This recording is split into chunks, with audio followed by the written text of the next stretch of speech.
nanti saya kerjakan teropongnya, endoskopinya jam 3 itu. Ya. Jadi saya minta puasanya 8 jam. Nah, kalau jam 3 kan berarti sekitar jam 7 ya kan. Ternyata jam 8 Masih. dia ngemut permen ya, mengkonsumsi permen. Nah, itu otomatis membatalkan.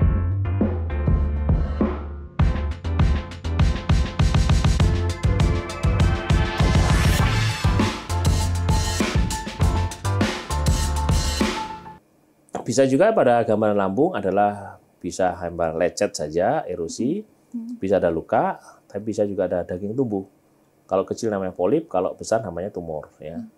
Kalau ternyata udah sampai di titik nih ya, di mana kontrol ternyata ya udah deh di endoskopi aja gitu. Kita sebagai pasien tuh apa sih dok yang harus dipersiapkan dan what to expect gitu? Ya gini, yang penting adalah dia tahu bahwa kenapa seseorang itu di endoskopi. Itu dulu. Supaya dia sadar bahwa endoskopi ini ada cara atau jalan untuk melihat, menentukan dan memastikan kelainannya itu apa, sehingga diagnosisnya jelas dan pasti.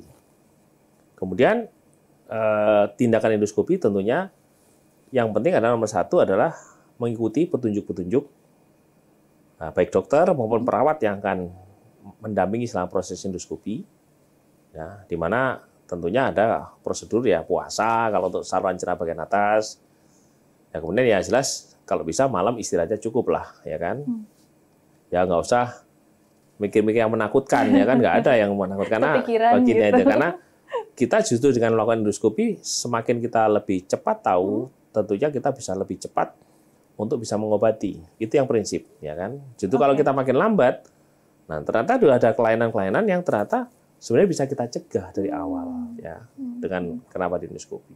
Ya.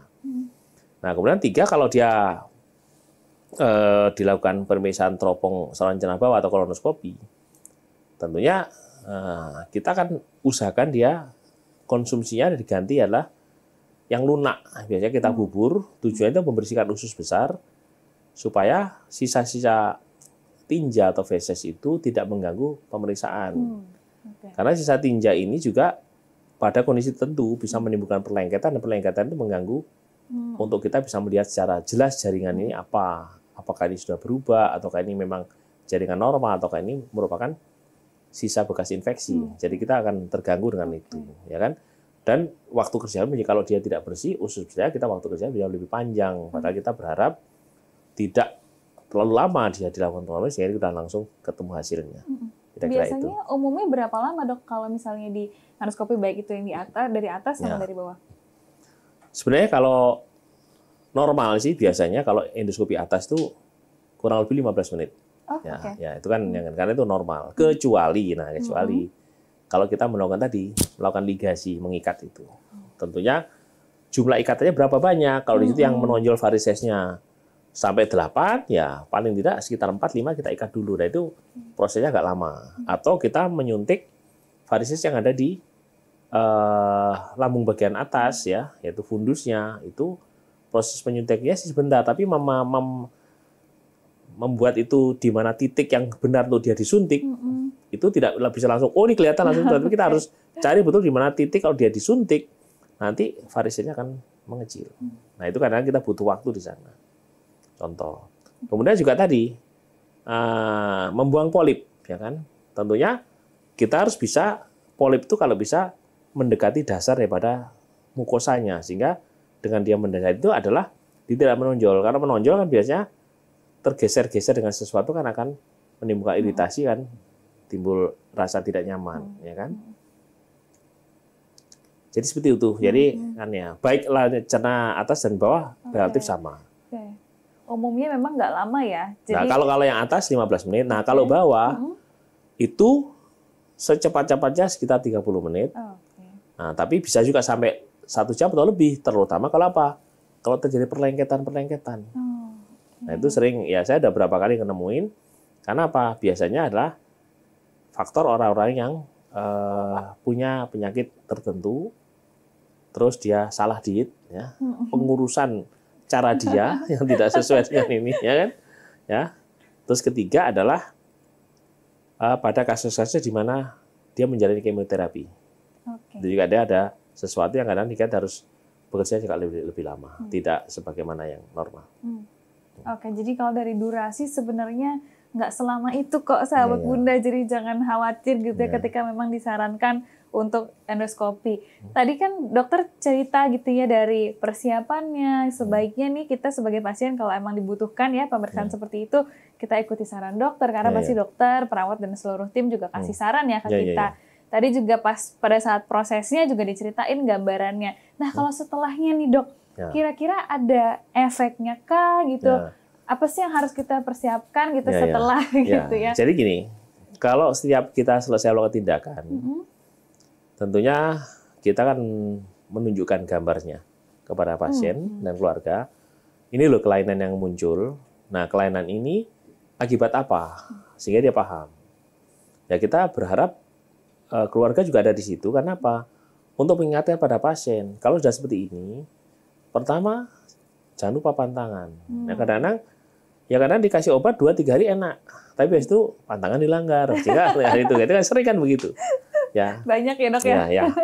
Ya, itu yang sering kejadian. Yang kedua, dia tidak disiplin dalam minum obat. Dia hanya minum obat kalau dia merasa sakit aja. Kalau nggak sakit tidak minum. Terus ketiga, kadang dia karena merasa sudah enak, dia sering menunda makan.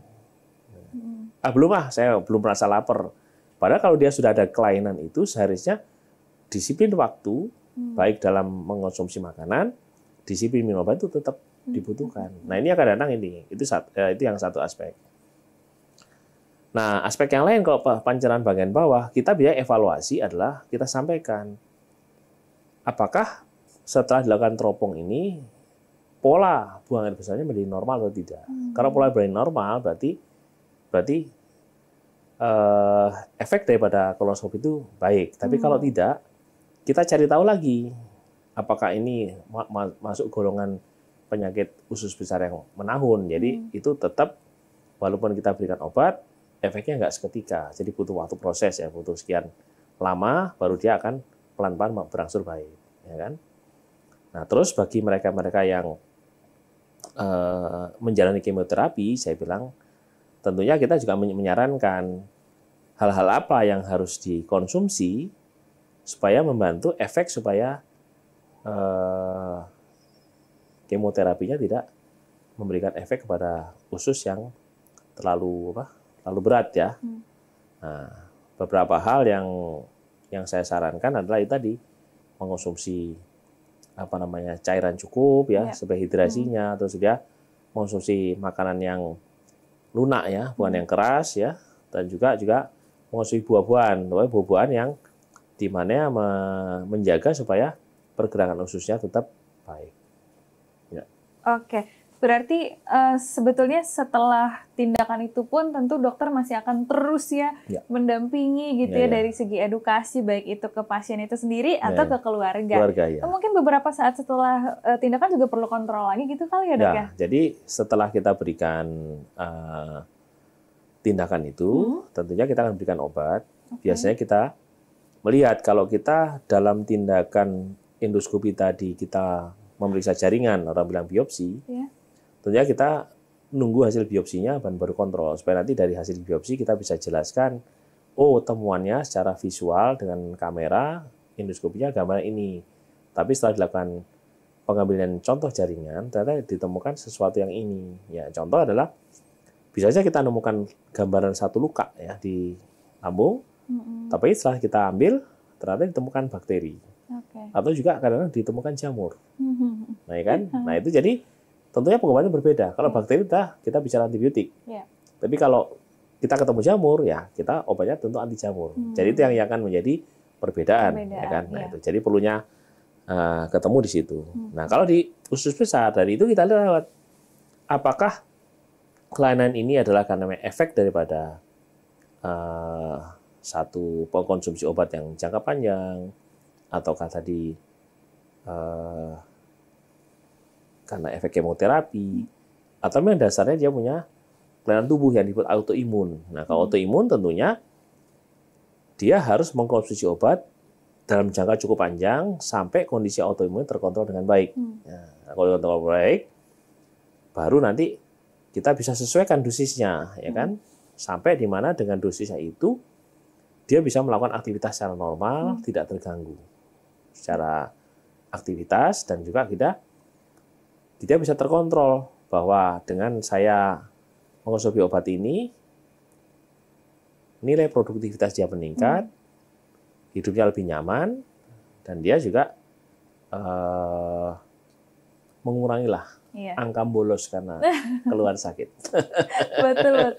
Jadi sebenarnya dokter, kalau kita ngobrolin tentang kesehatan pencernaan itu journey-nya panjang ya dok. Panjang. Dari keluhan, kemudian apa yang harus kita sampaikan ke dokter, dan juga pemeriksaan apa gitu yang diperlukan. Sampai kalau ternyata diperlukan tindakan itu continue gitu ya, dokter akan terus kasih saran supaya end goal-nya mungkin kesehatan pencernaan ini tetap baik. Tadi bolos gitu ya dari rasa sakitnya. Dan terakhir nih dok, kalau ngomong tentang endoskopi, baik itu dari atas atau dari bawah gitu ya, kalau ada sahabat bunda yang lagi nonton kali ini atau yang lagi dengerin, ternyata emang udah planning kayaknya rencana gitu ya, atau memang disarankan oleh dokter untuk endoskopi, harus siap-siap, lagi mau siap-siap gitu ya. Kira-kira dokter bisa share nggak nih saran atau tips atau apa yang mau dokter bagikan ke sahabat bunda yang memang mungkin lagi mau endoskopi gitu dok? Ya pertama, bagi yang mau endoskopi ya tentunya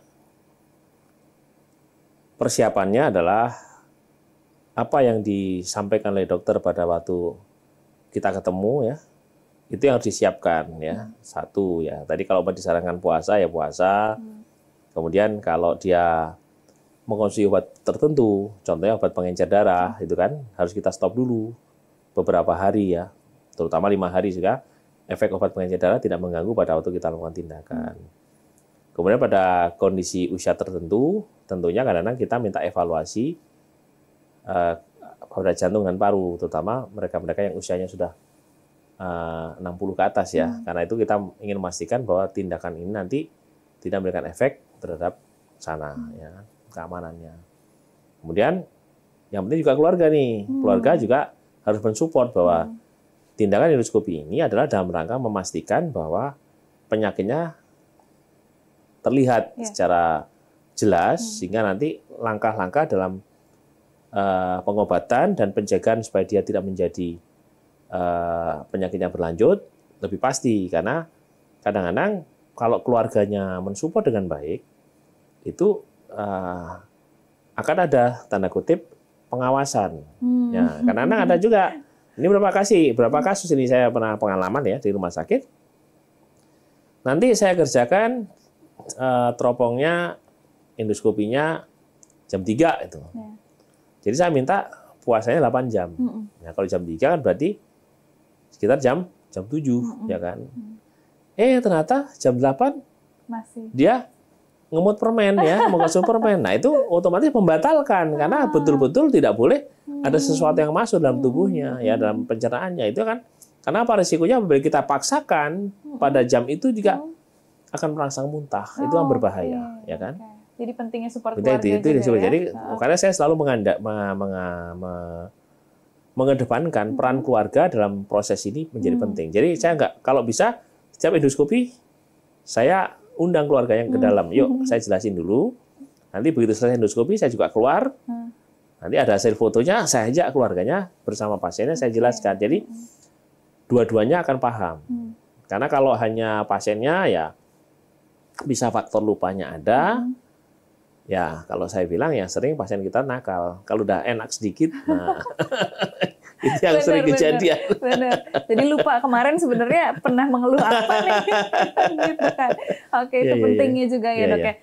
Kalau ngomongin rasa takut nih dok, itu gimana tuh dok cara mengeliminasinya? Dengernya tuh kayaknya endoskopi ini diapain, aku takut. Itu gimana menurut dok? Ya sebenarnya gini, kan kalau kita di rumah sakit bunda, tentunya kita melakukan endoskopinya dengan pembiusan. Jadi relatif pasiennya tidur aja lah.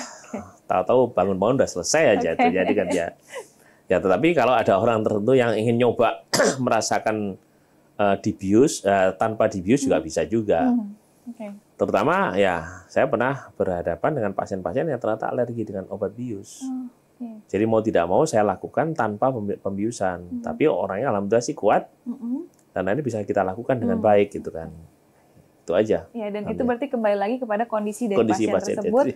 Penilaian dokter juga tentunya sebaiknya seperti apa. Oke, Dokter Wisnu terima kasih banyak. Sama-sama. Kita udah sama-sama belajar nih sahabat Bunda tentang endoskopi. Mungkin tadinya kita masih awam gitu takut ini fungsinya buat apa. Tapi tadi Dokter Wisnu udah jelasin yang luar biasa banget. Terima kasih. Dan sahabat Bunda kalau lagi merasa ada keluhan pencernaan, mau ketemu sama Dokter Wisnu, bisa langsung bikin janji temu aja lewat onebunda.com, digital platform kita di Rumah Sakit Bunda Group, atau bahkan kalau ada sahabat Bunda yang lagi siap-siap mau endoskopi, semoga episode kali ini bisa memberikan pencerahan supaya sahabat Bunda lebih tenang nih ketika nanti hari H endoskopi. Terima kasih dokter. Dan juga thank you sahabat Bunda. Sampai ketemu lagi di episode berikutnya. Bye-bye.